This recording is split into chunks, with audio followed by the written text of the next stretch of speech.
My name is Carl-Levert, Carl-Wilhelm Levert, Director at Corporate Finance at PWC, and as you probably know, one of the world's largest global professional services firms. But we also do a lot of work within sustainability and climate change, and also part of that network. And thank you so much, Magnus. It's a pleasure here to be invited to speak and share some of the results from the report that we've entitled Swedish Capital Allocated to Global Energy Investments. I think you have, you can take a copy outside as well, and I should say it is more probably almost a bit of a data book, so I'll help you to bring out some of the key messages today. So the purpose of today's presentation is really to present the highlights from this report. I won't be able to go through all of it, but give you some of the key insights and the data of how have we really invested the Swedish capital when it comes to fossil fuels, and how much is invested in what Per Bolund talked about as stranded assets as well. And the key is really to understand then how much Swedish capital has gone out into these types of investments around the world.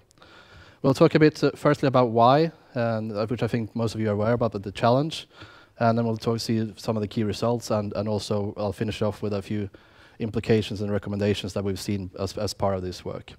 And I should mention as well that it was commissioned in 2013, end of last year, and actually I think there's been a lot of positive changes that we've seen throughout the year already during this past year, so we'll look into some of these examples as well.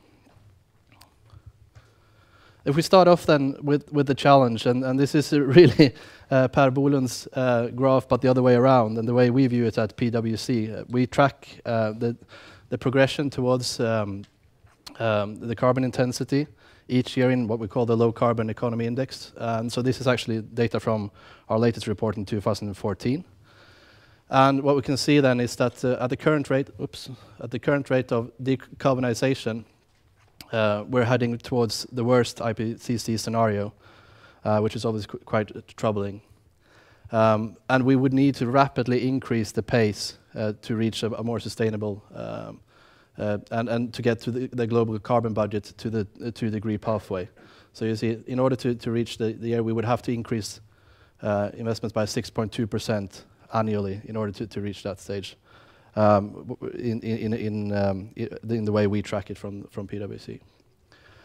Total investments obviously is quite large, big numbers, and there's various different estimates. I'm sure we'll hear a few more throughout the day, but somewhere in the region around 33 to 65 trillion Swedish kroners, which is huge numbers and quite difficult to fathom, I think. Yeah.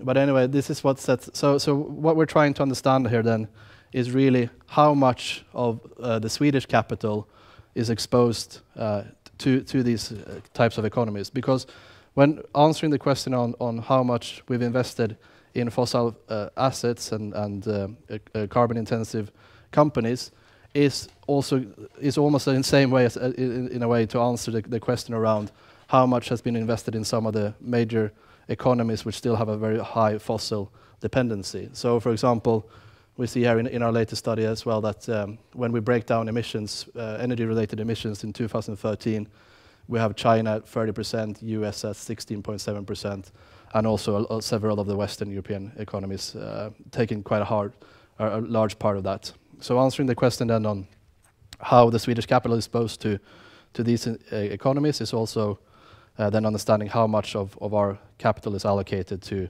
these types of regions. We've also specifically within this report looked at then particularly what we talk about as energy-related companies. So the way we define this in the report is companies such as typically oil and gas companies, refineries, but we also include certain mining companies such as coal mining companies, and finally I should say as well, obviously big power utilities.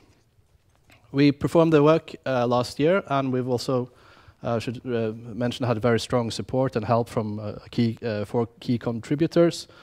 So we had assistance from Ian Hamilton, Stefan Isaksson, Joakim Schindal, and Harald Överholm, which was key to drawing out some of the main messages in our report. And I thought I'd actually start off with the summary and our key takeaway from from how we view that Swedish capital has been invested in these types of assets. And I think it's fair to say that we can be proud, but not complacent. So I think if there's a key, or if there's one thing you should take away from this day, it should be that sentence. And I'll now try to explain at least why we see it in this way and why we view that we can be proud but not complacent when it comes to looking at how we have invested globally in our savings in various assets. So first of all, to give you kind of an understanding of where we started from and our base of analysis is really to understand then, well, how much capital is actually available to be invested in assets and where energy-related production companies, for example. And obviously what we did then is, this is the total, what we see as the total Swedish invested capital, which is then significantly, or it's lower than the total savings. And the reason what we've done here is we've obviously excluded investments that we see cannot go into energy-related companies or sectors. So we've taken out, for example, government bonds, treasuries, etc. And that's why we reached this type of total number. And again, quite large numbers, so 4 billion Swedish kroners. Then we look into sort of, we're trying to narrow it down to see then how much has actually been invested into to the energy-related companies. And I said again, it's understanding a bit where, in what regions do we invest in. And we'll find that approximately 60% of the Swedish capital is invested outside Sweden. So we do have quite a strong home bias, as most countries and most investors does. It's quite a common phenomenon that you tend to invest the majority of your capital in areas close to you. So we see that a quite large portion is Swedish, obviously 40%, and also obviously that Europe also makes up for quite a large part of the capital. Quite an interesting finding, I think, from our work here was that Swedish capital has a lower exposure towards the energy sector than the global average. So based on what we see is that the global average is around 12% of total investments are specifically towards energy-related companies. So again, then the oil and gas companies, the refining companies, etc. Whereas in Sweden, we have a slightly lower exposure, so we're around 9% in terms of how much of our capital that could be invested that goes to energy-related companies. And I think there are various reasons for this. One could be obviously that, again, given that we have a home bias, we don't have so many of these types of companies within our own investment space in Sweden. So the majority of the large oil and gas companies, for example, are based in other parts of the world. So that could be one reason. And we should also see that the fact that we usually get a very high type of allocation of investments of Swedish in carbon-intensive economies, such as, for example, Russia.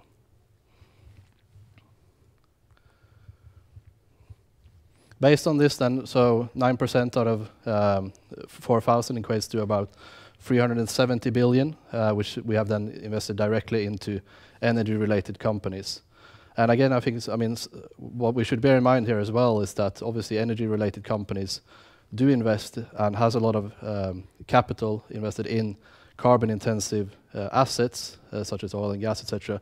But they are also investors in renewables. However, though, what we did see that was that only about the range on capital expenditure by these types of companies is only 4% is the maximum that you invest in capital expenditure in energy-related companies in renewables. So it's actually quite a small part of their total capital expenditure plan. But approximately 370 billion then of the capital we have saved up in Sweden is invested in energy-related companies that we see across the world. And actually, it's hard to get a view of whether 370 billion then is that a big or a small number. Well, in the way we view it, it's actually, relatively speaking, and from a global perspective, it is actually quite a small number. And it's partly the reason, as I talked about, is that Sweden has a home bias, so we have a large share of our investments in Europe. Our total exposure towards the energy and carbon-intensive countries is actually relatively low. And I also think that what we saw as part of our work is that several fund managers and funds do have policies in place for addressing climate change, and there's a high awareness within the Swedish financial community compared to other nations and regions for these types of issues. So there is an awareness that drives investments away from these types of assets as well. And also, I think this is just throughout the last year, we've seen quite a big change as well.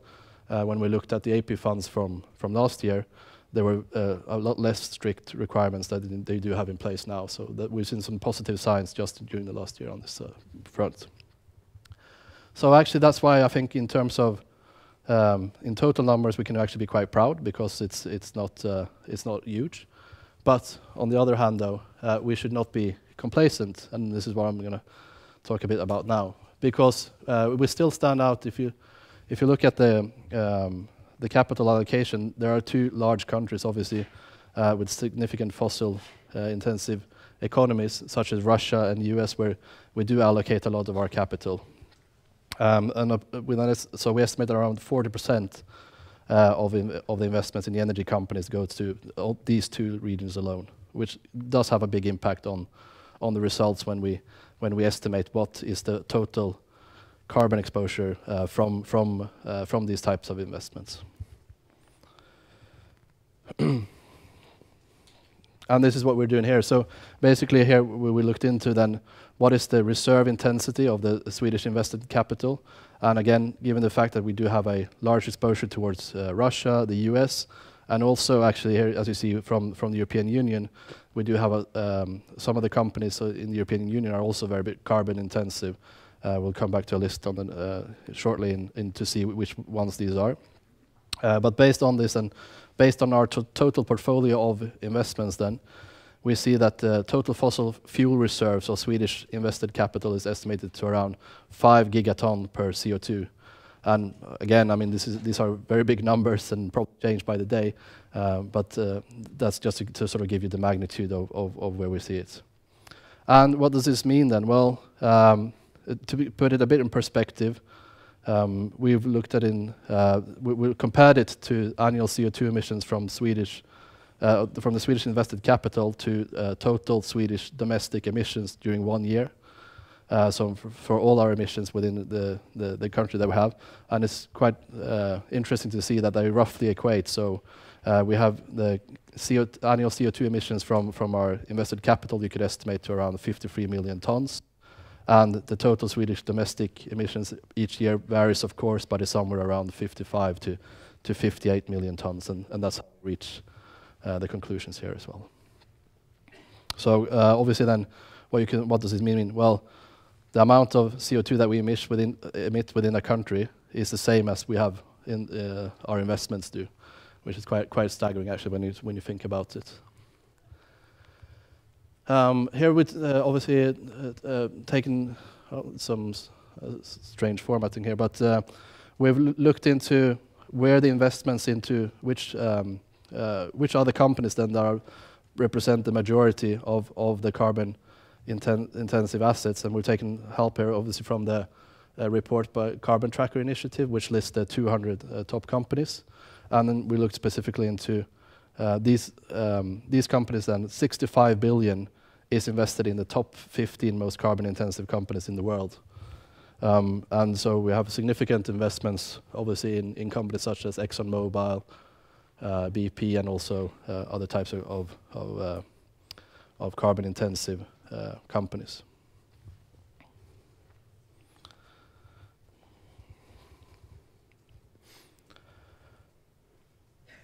What can be done then? So actually something that was quite interesting as well is when we look into different types of policies and how we can go about in reducing our carbon exposure is that we do find that one of the reasons why we do invest a lot in the top 15 carbon intensive companies and also in these regions is obviously fund managers do have a requirement to diversify their portfolio and invest in different countries. And when you have this in place, obviously there is a tendency to invest in a lot of large cap companies, which then equates to the top 15 carbon intensive companies as well. And that's why we do see that we have a high share invested in energy in the big 15, as we talked about as well. Actually, as well, I found it was quite surprising, but if you look last year when the mutual funds market in Sweden was only was around 17,000 mutual funds available, and only 106 out of these energy are pure energy funds, you could say. And out of the pure energy funds, only 16 or 17 out of these had a stated clean energy focus, which actually is quite low. However, though, I should say that, I mean, because it's often said that, or a criticism is that there's not enough available investments within the clean energy space to rebalance the portfolio, but that's actually not our conclusion. We do think there are opportunities out there that offer the same type of risk reward that you could, so you could move away from carbon intensive assets into renewable assets with a similar type of risk reward. Just a highlight here but at the same time though, I think the general perception, and a lot of these funds though, that do invest in renewable energy, do have a rather high risk profile, which is a barrier. So the risk needs to come down in terms of investing in renewables. And so this is why we think, if we summarize our report, that you can be proud, but we shouldn't be complacent, because even though it's quite a minor share of our total invested capital, we still do have a significant amount of total capital allocated to the energy sector and the top 15 companies. And obviously this is something we need to work actively to mitigate. And we do also have a significant, again, amount, well, probably not from a global financial perspective. Sweden is obviously quite a small player, but we do have, from our own point of view, a significant amount of capital allocated to regions with high carbon intensity. And we do see one of the reasons behind this is that there's a certain amount of passive management, so index-style investing that leads to investments in carbon-intensive assets. I'll just briefly go through some of the key drivers and barriers that we see. Again, a key message here, I think, is that for all you fund managers out there, is that we did find enough potential, at least, to identify similar types of assets where you can get the same risk reward from your investments, but without having the carbon exposure.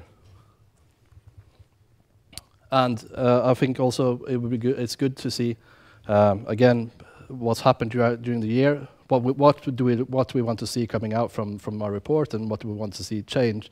Well, actually, I think the good example here is the second AP fund, which when we looked at it last year didn't really have very transparent messages around how they invested in these and policies around how they invested in energy-based companies. But now, as of the 20th of October, they had a very positive message around minimizing or totally divesting their investments in these type of fossil-based energy companies.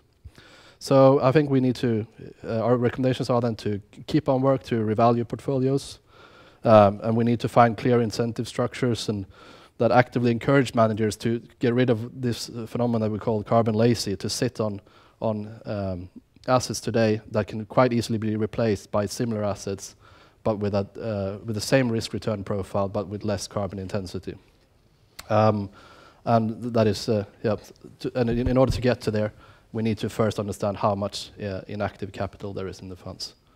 So wrapping up there, I think that is in essence a very long report in a very short time, and I'm happy to take any questions you might have afterwards, or any of my colleagues here as well.